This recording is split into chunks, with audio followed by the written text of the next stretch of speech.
আসসালামু আলাইকুম। সাদেমা বলছি, সবাই কেমন আছেন? ভালো আছেন? আমরাও ভালো আছি। আমি আজকে সবজি রান্না করব। বেশ কয়েক রকম সবজি নিয়ে নিয়েছি। বাঁধাকপি, বেগুন, টমেটো, শিম, আলু, ফুলকপি, গাজর আর মটরশুঁটি দিয়ে আমি আজকে একটা খুব সুন্দর মজার সবজি রান্না করব। এই জন্য আমি সবজিগুলো নিয়েছি। এখন সবজিগুলোকে আমি ভালো করে কেটে ধুয়ে রেডি করব। আমি সবজি রান্না করার জন্য সবজিগুলো সম্পূর্ণ কিছুই অফ ক্যামেরায় কেটে নিয়েছি। ঝাল পেঁয়াজ, ধনে পাতা কেটে নিয়েছি, কেটে সব রেডি করে ফেলেছি। এভাবে সাত বাবু ঘুমাইছে, এই জন্য আমি যত তাড়াতাড়ি পারবো কাজটা কমপ্লিট করে নেব। আর আমি সবজিটা প্রেশার কুকারে করব, কারণ এই প্রেশার কুকারে করলে সবজিটা একটু নরম হবে।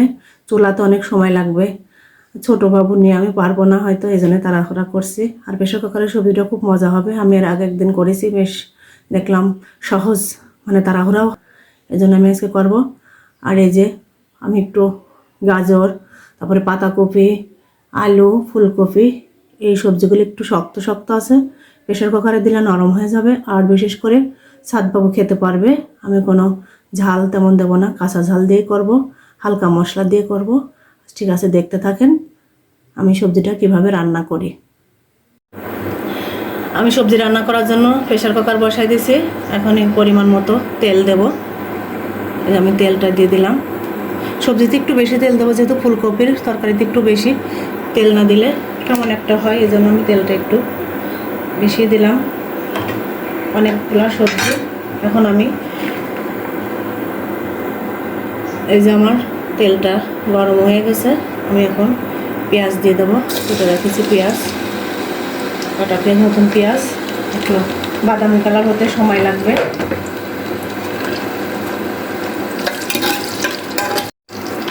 পেঁয়াজটা আমি বাদামি কালার হওয়া পর্যন্ত একটু অপেক্ষা করব, ভেজে নেব। আমি শুকনো ঝাল দেবো না, কাঁচা ঝাল দেবো। এই জন্য কাঁচা ঝাল কেটে রেখেছিলাম গোল গোল করে, অল্প দেবো, কারণ সাদবাবু খাবে, এই জন্য বেশি আমি ঝাল দিব না। আমি কয়েকটা কাঁচা ঝাল দিয়ে দিলাম। দিয়ে পেঁয়াজটাকে আমি বাদামি কালার করে নেবো, হালকা বাদামি কালার। তারপর আমি মশলা দেবো, হালকা মশলা। তাই আমার পেঁয়াজটা অনেকটাই বাদামি কালার হয়ে গেছে, হালকা বাদামি কালার। আমি এখন দেবো এই যে 1 চামচ পরিমাণ রসুন বাটা আর 1 চামচ পরিমাণ আদা বাটা। আমি বেশি মশলা দেবো না, সবজিতে বেশি মশলা দিলে ভালো লাগবে না, সেই জন্য আমি সবজিটা অনেকটাই, কিন্তু আমি মশলা দিলাম হালকা। দিয়ে আমি ভালো করে কষাই নেব। আর দিয়ে দেবো এই যে 1 চা চামচ হলুদের গুঁড়া, 1 চা চামচ জিরের গুঁড়া, স্বাদ মতো লবণ দিয়ে আমি একসঙ্গে করে ভালো করে কষাই নেব। ভালো করে মশলাটা কষাই নিয়ে আমি সবজিটা দিয়ে দেবো। এই যে আমি মশলাটা বেশ করে কষাই নিয়েছি, এবার খুব সুন্দর হয়েছে। আমি এখন একে একে সব সবজিগুলো দিয়ে দেবো। অনেকগুলো সবজি কীভাবে দেবো, বিসমিল্লাহ। এই যে প্রেশার কুকারে দিয়ে আমি একটু ভালো করে কষাই নিয়ে, হালকা পানি তো দেবই না, কারণ এখান থেকে যে পানিটা বের হবে ওখানে প্রেশার কুকারে পানি সহজে শোকায় না, এই জন্যে কোনো পানি আমি দেবো না। সব সবজিগুলো দিয়ে দিছি, এখন একটু ভালো করে কষায় নেয়, পানি দেবো না, কারণ সবজি থেকে যে পানিটা বের হবে ওটাই আমার সবজিটা রান্না হয়ে যাবে। ভালো করে কষাই নেব। দেখেন খুব ভালো হবে, প্রেশার কুকারে সবজি রান্নাটা খুব ভালো।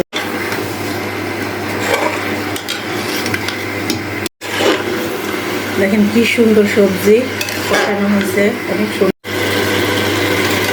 সবজিটাকে ভালো করে কষাই নিয়ে কষানো হয়ে গেছে, আমি এখন ঢেকে দেবো।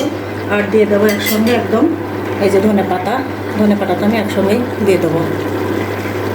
ধনে পাতা দিয়ে আমি ঢাকনা দিয়ে দেবো প্রেশারের। 2টো সিটি দিলেই আমার সবজিটা রান্না কমপ্লিট। এখন আমি ঢাকনা দিয়ে দেবো, 2টো সিটি দিলেই আমার সবজিটা রান্না কমপ্লিট। এই যে আমি ঢাকনাটা দিয়ে দিলাম, এখন 2টো সিটি দেওয়ার পর্যন্ত আমি অপেক্ষা করব। সবজিটা রান্না করা হয়ে গেছে, আমি নিয়ে নিয়েছি। সবজিটা খুব সুন্দর হয়েছে। এই যে প্রেশার কুকার অবশ্য পানি শুকায় না, এই জন্য সবজিতে আমার মনে হয় না আলাদা করে পানি দেওয়ার দরকার আছে। সবজিটা কষাই হচ্ছে ঢাকনা দিয়ে 2টো সিটি দিলেই হচ্ছে সবজিটা হয়ে যাবে। আর যে আপুরা সংসারের কাজ করেন এবং অফিসে যান, আবার যে আপুদের ছোট বাচ্চা আছে, তারা অনেক সময় তাড়াহুড়া করেন, কাজ করে শেষ করা যায় না। আসলে ছোট বাচ্চা থাকলে কাজ করে শেষও হয় না, সবসময় কাজ থেকে যায়।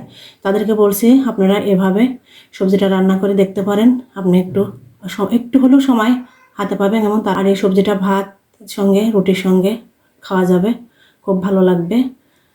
আজকে ভিডিওটা এই পর্যন্তই। আল্লাহ হাফেজ।